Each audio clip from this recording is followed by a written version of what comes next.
the Civil War ended slavery. But a bullet at Ford's Theater on April 14, 1865, killed the peace. Abraham Lincoln had a plan for Reconstruction. It was generous to the South. It was protective of the free people. It required both reconciliation and justice. He had the political capital to enforce it and for more years to do so. He got 5 days. 5 days between Lee's surrender and Booth's derringer. What if the derringer misfired? April 14, 1865. 5 days after Robert E. Lee surrendered at Appomattox. Washington is celebrating. The war that killed 750,000 Americans is over. The Union is preserved. Slavery is abolished. Abraham Lincoln goes to the theater. He has earned this. For years of the most brutal conflict in American history, the weight of it visible in every photograph, the face that aged 20 years in 4. Tonight he wants to laugh. John Wilkes Booth is an actor. He knows this building. He knows the play. He knows exactly which line will produce the loudest laugh, covering the sound of a gunshot. At 10:15 p.m., during the third act, he enters the unguarded box. In our timeline, the .44 caliber ball enters behind Lincoln's left ear. He never regains consciousness. He dies the next morning. Here is what most people don't know: derringer pistols were unreliable. They were single-shot weapons with a percussion cap mechanism that misfired regularly. Period sources cite failure rates between 5% and 15% depending on conditions. Ford's Theater in April, packed with a warm audience, was humid. The weapon had been carried in Booth's pocket all evening. A misfire was not improbable. It was statistically ordinary. In this timeline, the percussion cap fails. The click is audible only to Booth and the president. The two men look at each other for one frozen second. Then Booth lunges with his knife, but the moment of surprise is gone. Lincoln's guest Major Rathbone grapples with Booth. Parker arrives. The assassin is subdued. Lincoln has a bruise on his shoulder from the scuffle. He serves out his term. He has 3 years and 11 months to rebuild a nation. Subscribe to the Alternate Archive, a new timeline opens every week. Here is what Lincoln had already planned, documented in his public statements and private letters: a quick restoration of Southern state governments, but only under new constitutions that abolished slavery and extended at minimum limited suffrage to black veterans and literate free people. This was his position as of April 11, 1865, the last speech he ever gave in our timeline. Booth was in the audience. He heard Lincoln endorse black voting rights and said, "That means end citizenship." That is the last speech he will ever make. 3 days later, he pulled the trigger. In our timeline, Andrew Johnson, a former slaveholder, a Union Democrat chosen for ticket balancing, a man with no commitment to racial justice, inherited the presidency. He vetoed the Civil Rights Act. He vetoed the Freedmen's Bureau extension. He pardoned Confederate leaders.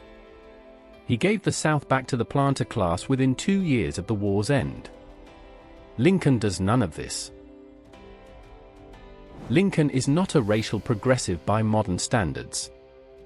He held complicated views about integration that evolved throughout his life. But he is a pragmatist with ironclad political instincts, and he understands that his legacy, and the Union's sacrifice, requires that emancipation be made permanent through structural change, not just proclamation. The 14th Amendment passes in 1866 with his full support. The 15th, guaranteeing voting rights regardless of race, passes in 1867, 2 years earlier than in our timeline, because Lincoln spends political capital on it that Johnson never would have. The difference is not policy alone. It is enforcement. In our timeline, Reconstruction-era laws were good. The 13th, 14th, and 15th Amendments were passed.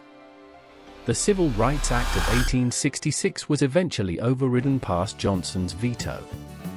But enforcement collapsed in 1877 when federal troops were withdrawn from the South as part of a political deal to resolve a disputed presidential election. In Lincoln's timeline, the Republican Party's commitment to black rights is not an afterthought but its central identity, because the president who saved the Union spent his final term making it so. The party base in the North understands enforcement as a continuation of the war, not a burden. Federal troops stay in the South longer. The Klan's first iteration in the late 1860s is crushed more thoroughly. Black voting rights are protected through the critical decade of the 1870s when, in our timeline, they were systematically dismantled. The result by 1890, a South with continuous black political participation. Not equality, racism doesn't vanish because a president signs legislation. But participation. Voting. Office holding. Property ownership. Education access. The structural foundations that, in our timeline, were destroyed by Jim Crow and not rebuilt until the 1960s. Jim Crow never happens. Not because racism ends, but because the specific legal and political mechanisms that enabled it, the withdrawal of federal enforcement, the Supreme Court's gutting of the 14th Amendment in the 1880s, the systematic disenfranchisement of black voters through poll taxes and literacy tests, never achieve critical mass in a political environment where black voters remain an active constituency with federal protection. This is where the butterfly effects cascade. No Jim Crow means no Great Migration. The 6 million black Americans who fled the South between 1910 and 1970 in our timeline, fleeing legal segregation, economic exclusion, and lethal violence, have no reason to leave. The black population remains concentrated in the South. This means Southern politics never becomes monolithically white. This means the Democratic Party, which in our timeline became the party of Jim Crow and the Solid South, never undergoes that racial realignment. American politics is fundamentally different.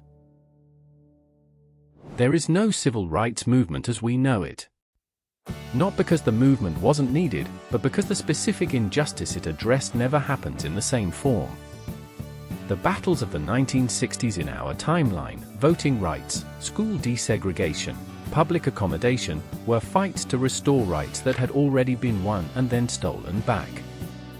In this timeline, those rights were never stolen. The racial wealth gap that defines modern America, black families owning 1/10 the wealth of white families, largely doesn't exist in this timeline. Not because racism is absent, but because 90 years of compound economic exclusion never happened.